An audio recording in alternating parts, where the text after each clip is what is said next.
Hello and welcome back. In this video, I'll be talking with you about the literature review chapter, which masters and doctoral candidates often find to be the most challenging chapters in their studies. It's certainly the most lengthy and detailed and requires some very advanced skills in terms of literature searching, review and interpretation of existing research and composition. Now, although the sheer volume of research and writing required for the literature review can be quite daunting, with some careful preparation and an organised approach, there are definitely tricks to completing this chapter successfully. So, what is the literature review? The literature review is typically the second chapter in the master's thesis or doctoral dissertation, and also one of the top two stages of the research process that cause candidates to feel the need for help. So if you're feeling a bit overwhelmed, you're in good company.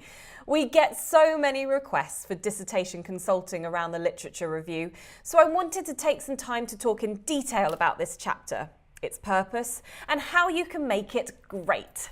When approaching the literature review chapter in your study, it's very important to keep in mind the overall purpose of this chapter in your larger study. So what's the point of the literature review? Well, to put it simply, the chapter should provide a comprehensive discussion and critical analysis of the current research and applicable theory for your proposed topic. We'll get into how to do this in a moment, but let's start first by talking about the scope of this chapter. The literature review chapter can be fairly intimidating to many early researchers, simply because of its extensiveness. It's often the largest piece of writing masters or doctoral candidates have completed at this stage of their academic careers, and it can seem overwhelming at first glance. It's no surprise then that we get so many requests for dissertation help to meet the huge page number goals. There's actually a fairly large range in terms of length for this chapter. It can be anywhere from 20 to 100 pages.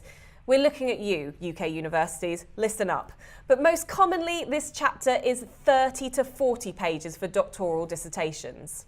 In addition to page length requirements, the literature review chapter also commonly has requirements in terms of the number and the types of sources included. Again, with the length, the number of sources needed to provide a thorough discussion also varies. Most often this chapter includes 50 to 80 peer-reviewed sources, published primarily within the last 4 to 5 years. Research articles published in peer-reviewed journals are definitely the highest priority for inclusion in this chapter, but scholarly books and a small number of published dissertations are commonly acceptable. Do make sure you're mindful of your own university's requirements in terms of sources. This will definitely save you the time and heartache of having to rewrite large segments of the chapter later. In many ways, the literature review is the cornerstone chapter of your dissertation. This lengthy chapter functions to ground your own upcoming analysis in a comprehensive discussion of recent and relevant research. Because of this, it's often one of the most challenging sections in graduate research. This is why so many new researchers seek help from a dissertation consultant when they hit this chapter of their studies. We've covered the typical basic requirements of the chapter in terms of length and number of sources, so let's now move on to talk in more detail about the underlying aims of this chapter. The literature review has two main goals. First, you want to justify the focus of your study and make a clear and well-supported argument in favour of it. Second, you need to develop this chapter so that it provides a rationale for your chosen methodological approach. So in order to do this and to do it well, the first thing you need to do is find peer-reviewed scholarly research to develop and support your argument. Clearly, the chore of locating 50 to 80 sources that are directly relevant to your study is a time-consuming one. And yet, with a focused and systematic approach, you can be sure to locate almost all of the relevant studies to contextualise your own research. This is clearly a lot of work, and we know that conducting such extensive research is particularly challenging for our clients who attend online universities, all the while managing full-time jobs. One way that we can help you with your dissertation is to take some of this burden off your shoulders by identifying your sources and even completing a full critical analysis. and we'll stay with you through any additional feedback from your advisors. Now, returning to the discussion of how to locate the sources for your literature review chapters, a great place to start is by searching some databases in your subject. Again, remembering that you need to obtain peer-reviewed research. Be aware that many, but not all, databases provide access to research that has been subject to peer review prior to publication, so be sure that you're conducting your search using appropriate databases. In order to conduct your search effectively, you need to determine pertinent keywords that might be associated with research that is pertinent to your own topic. A great way to start your research is your use of variables of interest as keywords.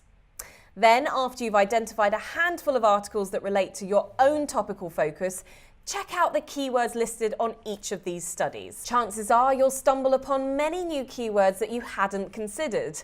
These will then be useful in locating additional sources for your chapter. To emphasise this point, I'll say again that you need to focus on research articles that are published in peer-reviewed journals when selecting your sources. As a note, general reference texts on a theory or subject or on a particular methodology are not what you're looking for. You want the original studies these texts refer to, and this applies to your entire dissertation, not just your literature review. In addition to keywords, you can make your search much more focused and systematic by taking a moment to learn about the search filters available through the search interface. These filters can be typically used to seek out articles within a specific publication timeframe. This will definitely be helpful in reducing the amount of time that you spend sifting through possible articles to include in your chapter. Now, although the majority of your sources will need to be recently published, an exception is typically allowed for seminal sources. To obtain seminal pieces, as for example to support discussion of your theoretical framework, you can relax or expand the time frame for publication. And include names of notable authors in the field, topic or theory. For example, say you're investigating workload obligations and their relationship to faculty retention and job satisfaction in higher education. You might look at databases including ERIC and Academic Search Premier. Your initial keywords might include faculty retention, faculty turnover, higher education retention, higher education job satisfaction, and so on. Then this leads to more specific keyword searches like faculty resistance, faculty involvement, faculty departure, faculty development, and so on. Other types of literature searches come after this initial search, when you've found some strong initial sources to include in your chapter. At this point, you have enough information to narrow your search even further in two key ways. First of all, you can review references lists of those studies you obtain that are closely related to your topic to find additional sources that you didn't uncover in database search. Second, by reviewing journals that have published your sources so far, you can identify specific journals whose focal topics are closely associated with your own proposed topic. Then, review their tables of contents, abstracts, to identify additional sources not obtained through your database research. Now, staying with the same example of workload obligations and faculty retention and job satisfaction in higher education, you might find fairly quickly that there are a handful of key journals focusing on this topic, including research in higher education, academe, and college teaching.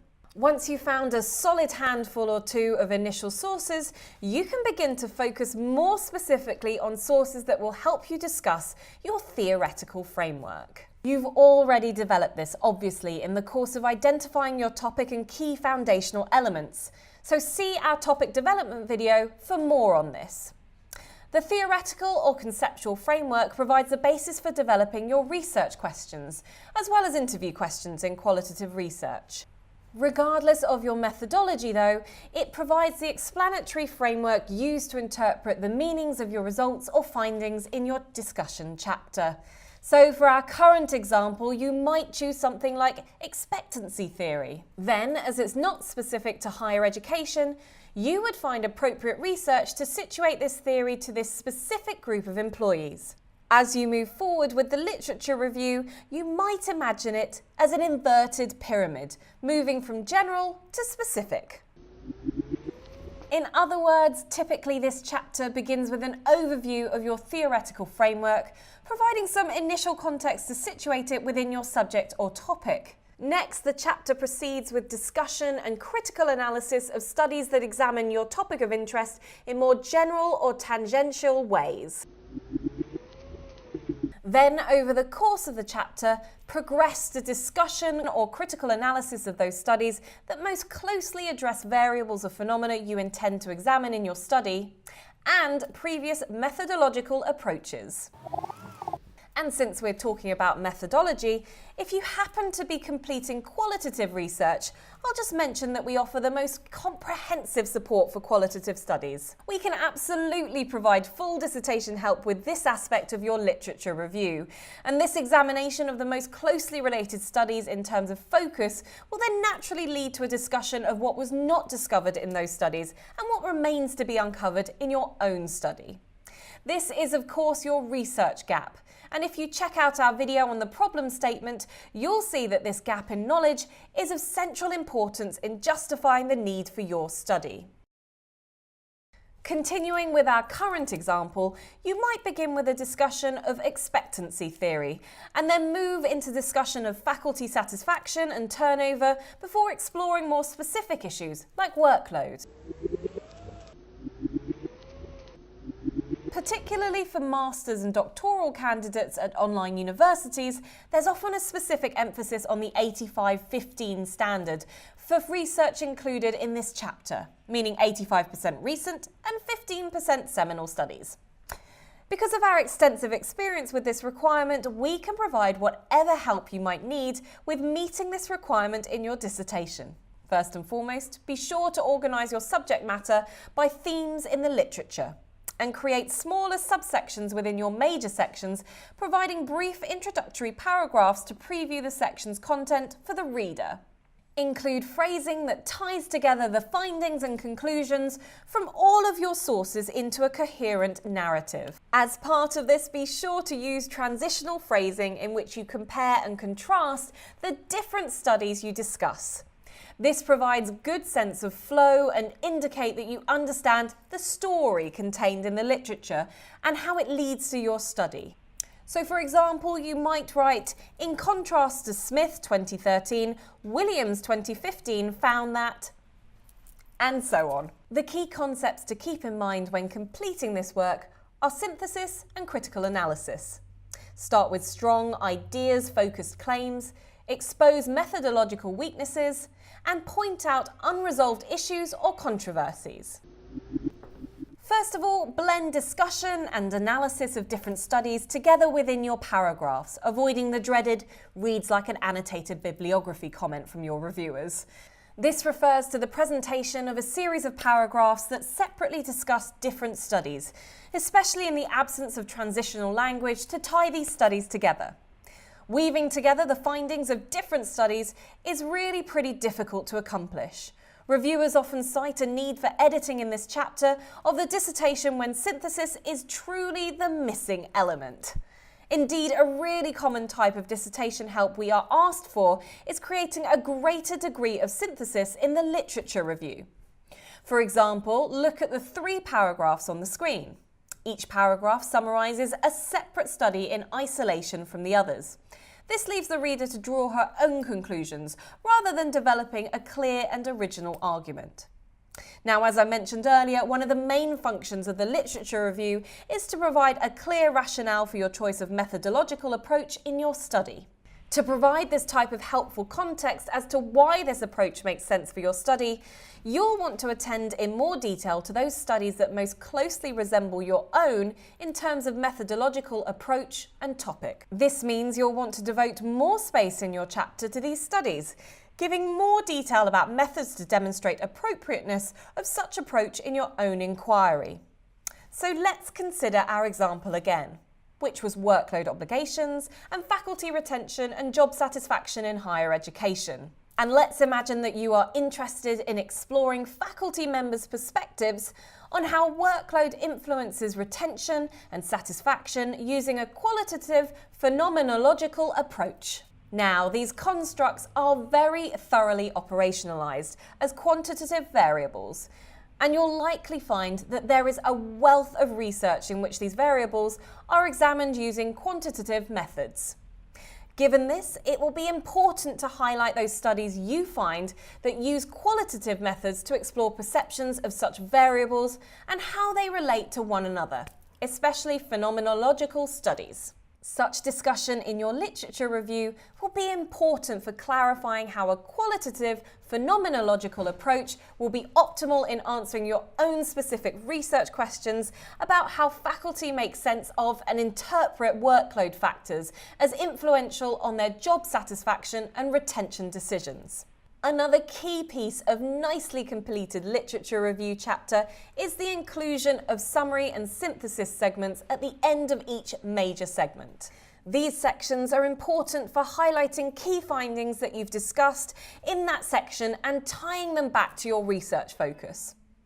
Also, these summary and synthesis sections are important for noting along the way any important gaps in the research literature that you've just discussed. Now, the very last section of the literature review is a chapter summary. You'll want to keep the chapter summary short and to the point and avoid going over one page in length. As the aim of this summary is to recap key findings in your chapter as they underscore the aims of your own study, you'll definitely want to avoid introducing new research findings in the summary. Now, instead, go over the key findings discussed in the chapter and end the summary by reiterating the research gap and the purpose of your study, with a brief transition to the next chapter. If you'd like any assistance as you complete your literature review, please don't hesitate to reach out to one of our literature search specialists. We would be more than happy to discuss the options for your assistance and for your dissertation to identify and critically analyse recent and relevant research so that you have a compelling argument for your study. Thanks so much for watching.